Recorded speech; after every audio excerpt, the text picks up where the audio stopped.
Ed Dick Rochfort here. 10694, Avidyne equipped Meridian.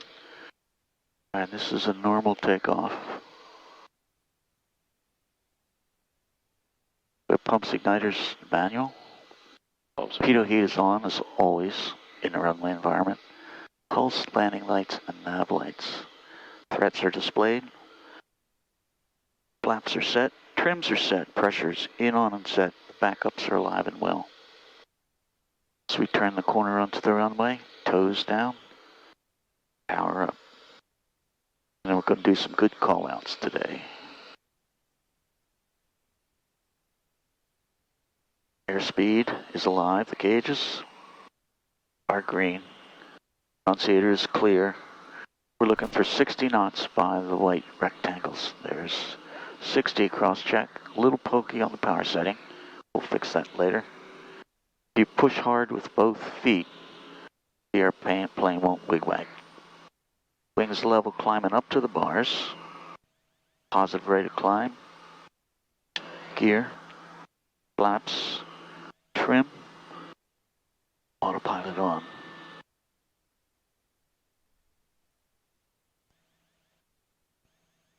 D-bars in the blue, thumb away from the trim. And flow. Pumps igniters. Auto. Landing light off. We going to the left or the right today? To the right. Okay.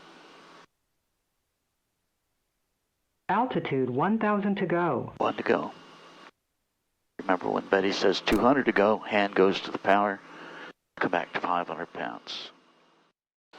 Anderson traffic, Meridian 10694, turning right base for runway 5, Anderson traffic. All right, good call. Now, when you hand fly, the common error is to lose altitude, to eke down, and you shouldn't do that. You consider, wait, I think you're too far out for that. Consider taking off the flight director, because that's confusing me. Now look there, if you put the nose down now, you wouldn't make it to the runway, right? So keep the nose up. And maybe we're on final before we lower the nose. I don't know, you decide. But it looks to me like we're still too far to lower the nose. Do you agree? Yeah, I agree. Okay.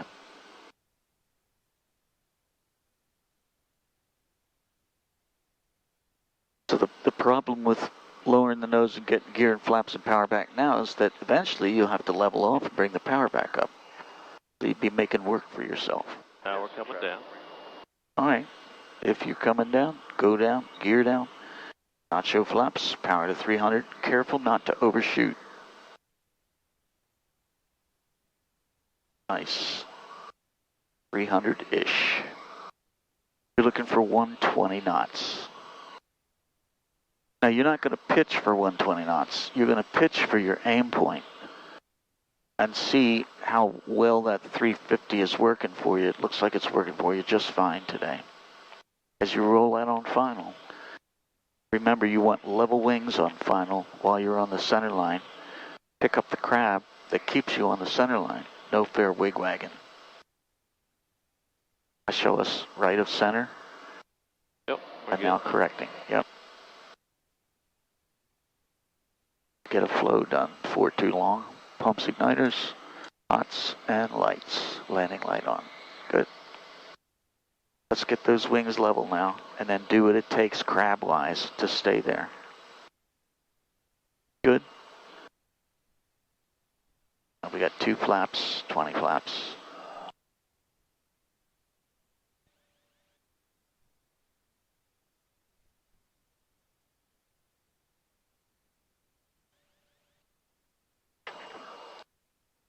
Left to center and slightly diverging. Correct your heading, and then level the wings. 500.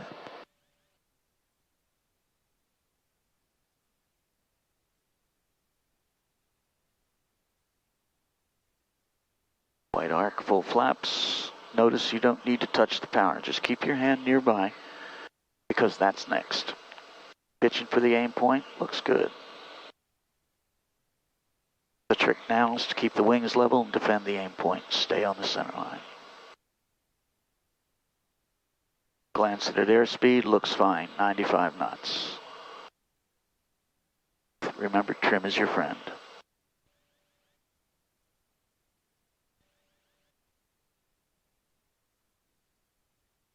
We're looking for 90 over the numbers, and you're doing just fine. You're right where you belong.